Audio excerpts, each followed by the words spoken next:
बच्चों, आज हम आपकी कक्षा 11वीं का अध्याय पहला पढ़ेंगे, जिसका नाम है समुच्चय भाग 3।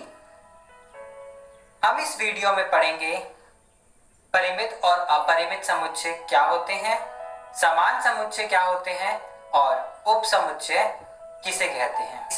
परिमित समुच्चय क्या होते हैं? परिमित समुच्चय में अवयवों की संख्या निश्चित होती है।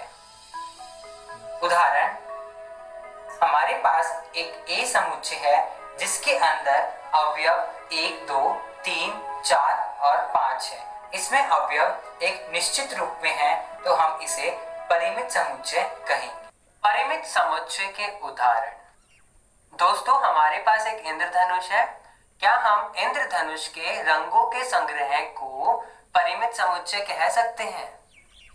हाँ, हम इंद्रधनुष के रंगों के संग्रह को परिमित समुच्चय कह सकते हैं, क्योंकि हमें पता है इंद्रधनुष में कितने रंग होते हैं। तो हमारे इस समुच्चय के अवयव क्या होंगे?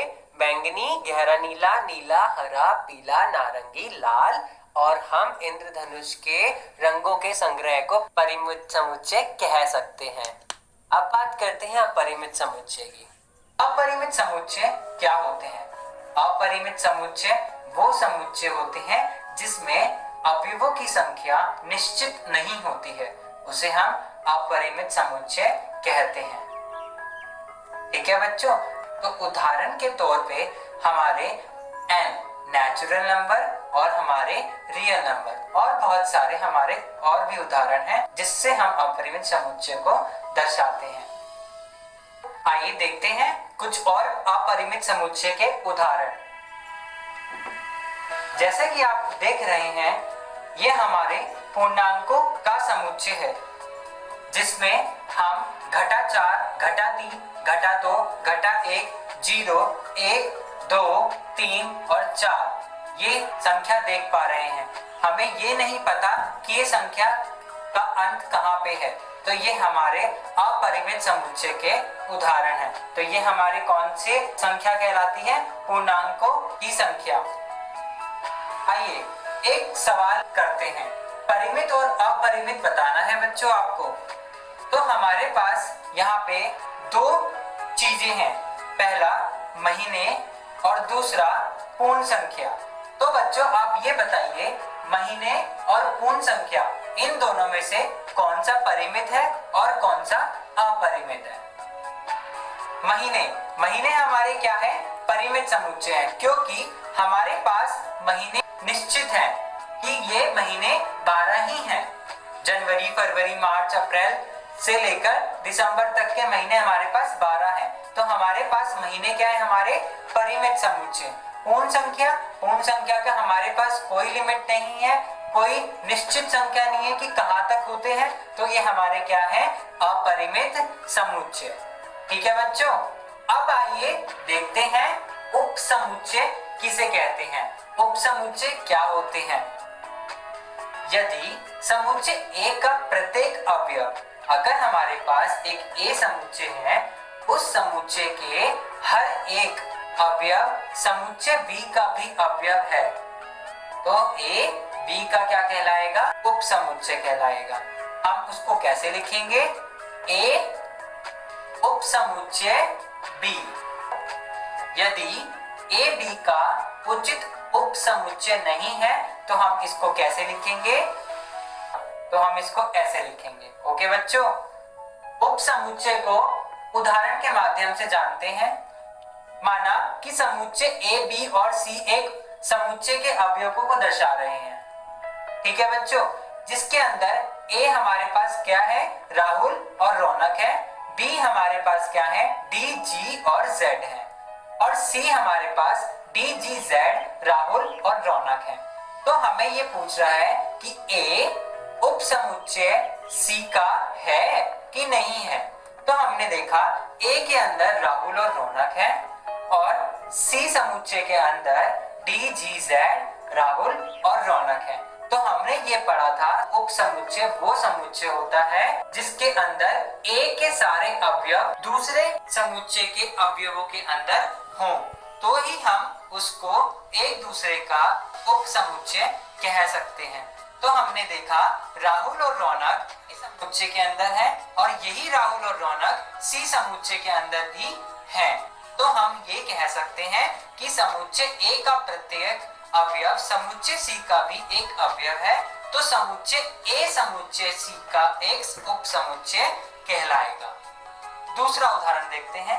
माना x हमारे पास 1 2 3 है, y हमारे पास 3 4 5 है, z हमारे पास 1 2 3 4 5 है।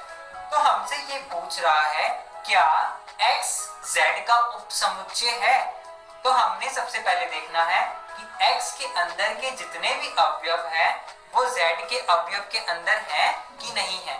तो हमने देखा कि x के अंदर के सारे अवयव 1 2 3 z के अवयव के अंदर है कि नहीं है।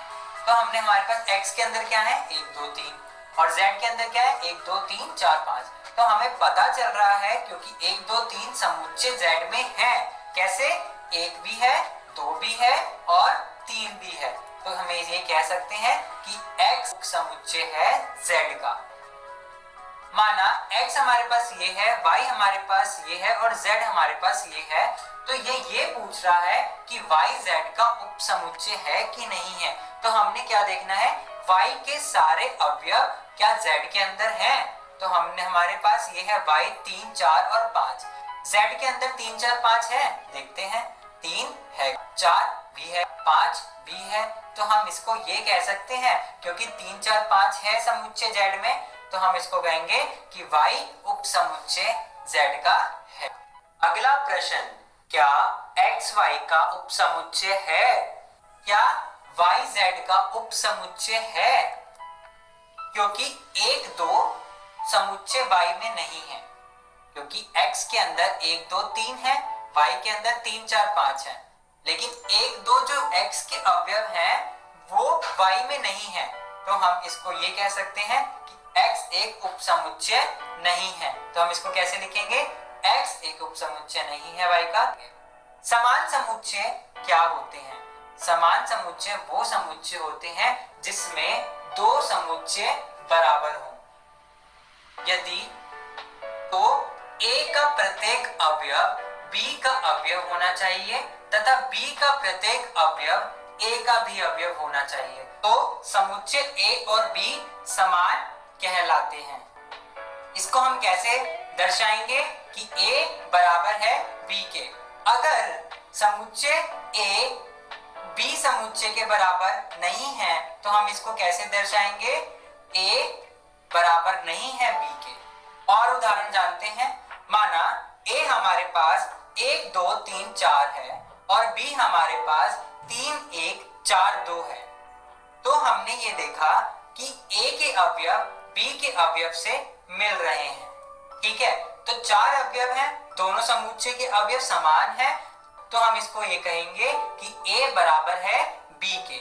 a समुच्चय b समुच्चय के बराबर है। इस वीडियो में हमने सीखा कि परिमित और अपरिमित समुच्चय क्या होते हैं, समान समुच्चय क्या होते हैं और उपसमुच्चय क्या होते हैं। अगर आपको और भी विस्तार में जाना है तो आप एनसीईआरटी की कक्षा 11वीं की बुक का भी प्रयोग कर सकते हैं। अगली वीडियो में हम देखेंगे घात समुच्चय और सार्वत्रिक समुच्चय क्या होते हैं। थैंक यू बच्चों।